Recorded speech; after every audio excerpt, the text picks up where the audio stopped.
السلام علیکم۔ ترکی کے غیور صدر رجب طیب اردگان نے یا اللہ بسم اللہ اللہ اکبر کا اسلامی نعرہ لگاتے ہوئے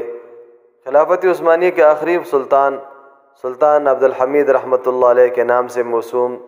7th جنریشن ڈرلنگ جہاز عبدالحمید خان کو مشرقی بحیرہ روم کے مرسین بندرگاہ پہ اتار دیا۔ امت ٹی وی کے محترم ناظرین، جو قومیں اپنی روشن تاریخ کو فراموش کرتی ہے وہ کبھی ترقی کی خواب نہیں دیکھ سکتی۔ ترکی کے صدر رجب طیب اردگان جس تحمل کے ساتھ اپنی قوم کو پھر سے خلافت عثمانیہ کی بھلائی تاریخ یاد دلانے کا اور حکمت جہد مسلسل کا طریقہ اپنائے ہوئے ہے، یہ صدیوں بعد ایک آدھ پیدا ہونے والا اور حکمت انتہائی بردبار اور مستقبل پہ نظر رکھنے والا شخص ہی کر سکتا ہے، جس کا موقف تو چٹان کی طرح سخت جبکہ لہجہ انتہائی نرم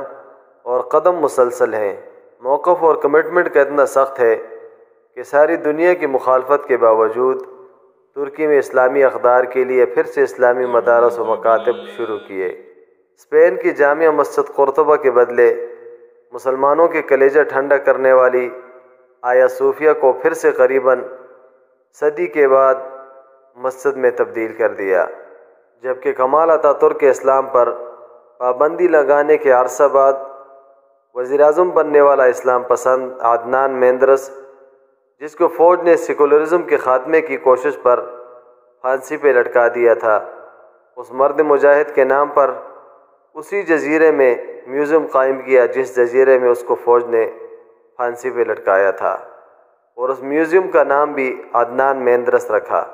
اس موقع پر ایک صحافی لڑکی نے سوال کیا کہ کیا آپ کو عدنان مینندرس کا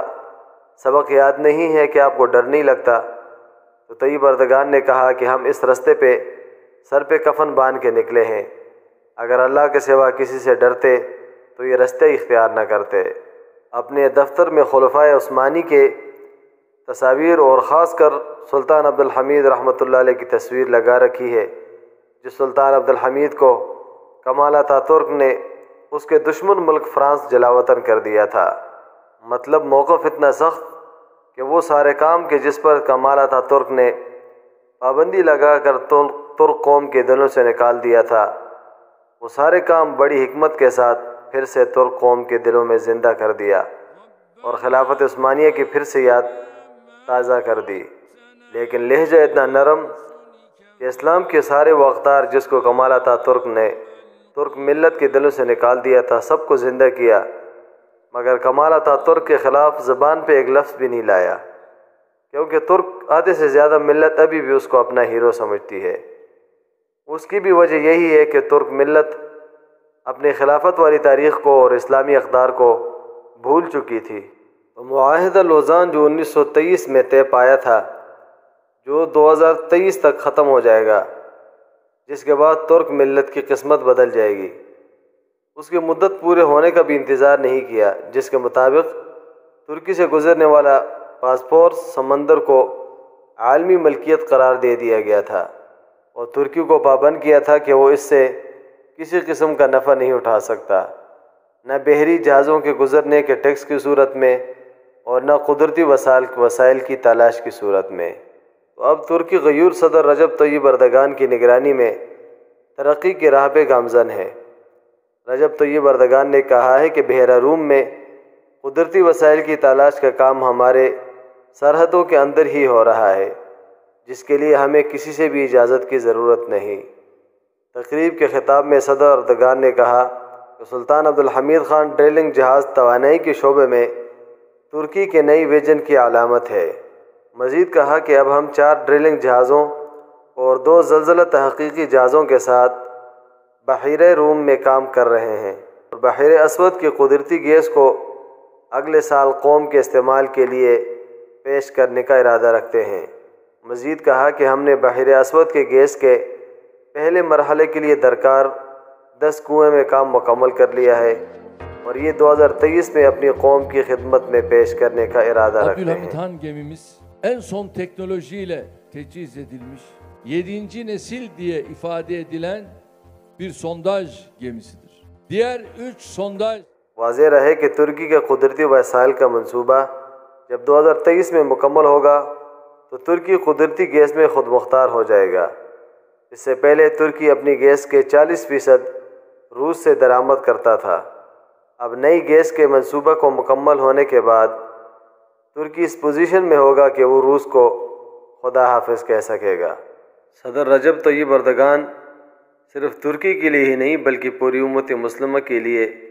کسی بڑی نعمت سے کم نہیں ہے، جس نے اپنا یہ بحری بیڑا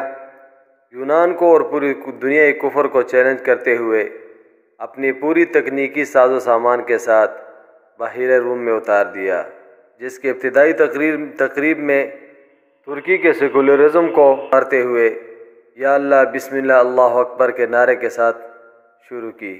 اور جس بحری جہاز کا نام بھی سلطان عبدالحمید رحمۃ اللہ علیہ کے نام پہ رکھا گیا ہے، جس سلطان نے پوری یورپ، امریکہ، برطانیہ اور روس کو لوہے کے چنے چبوائے تھے۔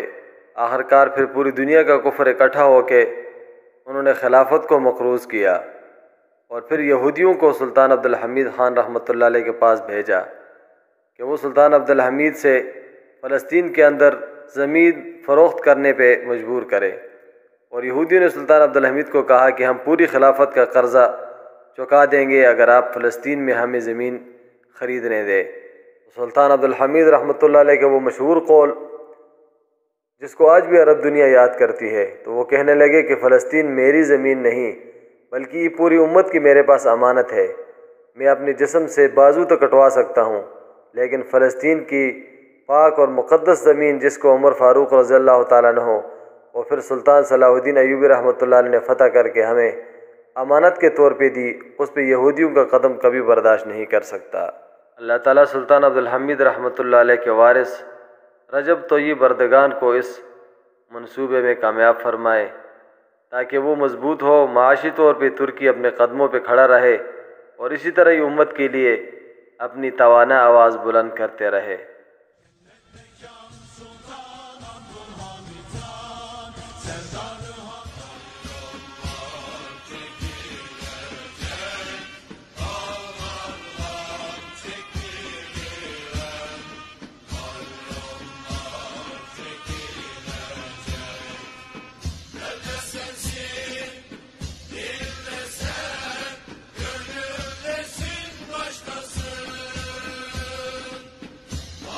نیچے سبسکرائب کے بٹن پہ کلک کریں، بیل کے آئیکن پہ کلک کیجئے تاکہ ہر نئی ویڈیو کی نوٹیفیکیشن آپ کو مل جائے۔